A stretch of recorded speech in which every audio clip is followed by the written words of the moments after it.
Hello everyone, সবাইকে শুভ নবমী। তো সন্ধেবেলায় আজকে আমরা ফ্যামিলি প্ল্যানিং করেছিলাম ঠাকুর দেখতে যাবো, সেই মতোই বেরিয়ে পড়েছি। প্রথমে আমরা কালীতলার প্যান্ডেলটা দিয়ে শুরু করলাম। দেখো তোমরা প্যান্ডেলটা কত সুন্দর হয়েছে।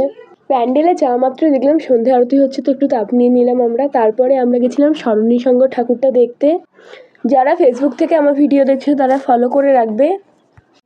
এরপর আমরা একটা প্যান্ডেল দেখতে যাচ্ছি। কোন প্যান্ডেলটা দেখবো দেখো তোমরা এখানে। দেখো, এটা আমার মা। তারপর আমরা পানশিলা ঠাকুরবাড়ির প্যান্ডেলটা দেখতে এসেছি। দেখো কত লাইন দিতে হচ্ছে। লাইন দিতে দিতে আমরা জাগরণী ঠাকুরটা দেখে নিলাম। আমাকে কেমন দেখতে লাগছে তোমরা কমেন্ট করে জানাবে।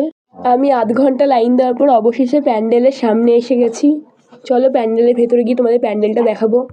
এখানে প্যান্ডেল করেছিল শ্রী চরণেশু। সমস্ত বাবাদেরকে ডেডিকেট করা হয়েছিল প্যান্ডেলটা। দেখতে যাবো, সে তো বাবাকে ছাড়া যাওয়া যাবে না, কারণ বাবাদের ওপরই থিমটা। তারপর আমরা পানশিলা সর্বজনীনটা দেখে নিয়ে প্যান্ডেল হপিং শেষ করলাম। লাস্টে চকলেট আইসক্রিম খেয়ে নিলাম। আর রাত্রিবেলা ডিনার করেছিলাম চাউমিন মোগলাই দিয়ে। Tata everyone.